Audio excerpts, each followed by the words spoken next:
မသေးခင်လေးအချိန်မှာ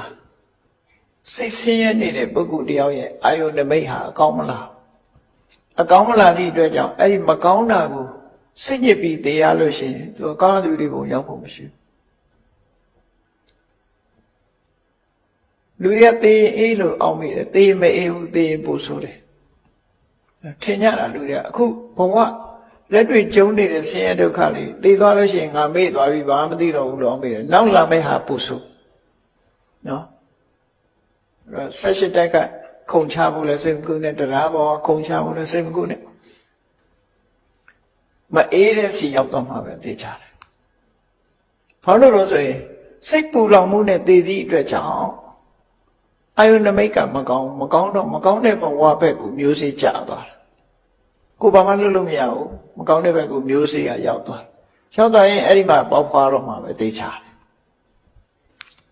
မသိခင်အာယုန်နမိတ်ပေါ်မှာကြည့်ပြီးတော့မျိုးစေ့ဆိုတာကြတယ်အဲ့ချိန်မှာမြတ်စွာဘုရားလက်ထက်ကမာလိကမိဖုရားကြီးဆိုတာမတမတော်တယ်အသိပညာလည်းရှိတယ်ဘုရားတရားလည်းမတမချီညိုတယ်ဒါပေမဲ့သူသေခါကြီးမှာအမှားတစ်ခုလုပ်သွားအဲ့လုပ်သွားတဲ့အမှားပေါ်မှာယူကျုံမရဖြစ်စိတ်ထဲကထုတ်မပြစ်နိုင်တော့အောင်သူကစိတ်ဆင်းရဲမှုတွေနဲ့ကျုံ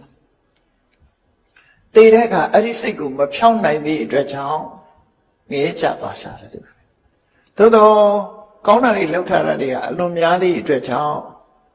အကောင်းတွေကကယ်လိုက်တဲ့အခါမှာငရဲမှာလူတွေရဲ့အရေးအတွက်နဲ့9ရက်ပဲငရဲခံရရတယ်ပြန်လွတ်လာတယ်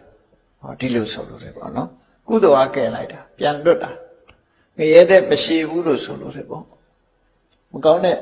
အကုသိုလ်ဆိုတာအင်အားမရှိဘူးကောင်းတာကပို့အင်အားကြီးတယ်ကောင်းတာတွေကဝင်းကယ်လိုက်သည့်အတွက်ကြောင့်သူကငရဲ9ရက်ကလွတ်ပြီးတော့လက်ပြရောက်သွားတယ်အဲ့တော့ဒီကနေ့မှာကအာတဏအကံလို့ခေါ်တယ်တေအမှုမှုအချိန်လေးမှာစိတ်ထဲမှာရသွားတဲ့အာယုံရဲ့အဆုံးဖြတ်နဲ့ပဲ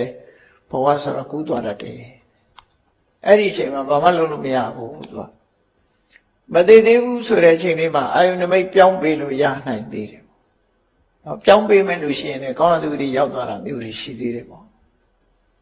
အဲ့တော့မြန်မာပြည်မှာတစ်ခါတလေမှားယွင်းတာရှိသေးတယ်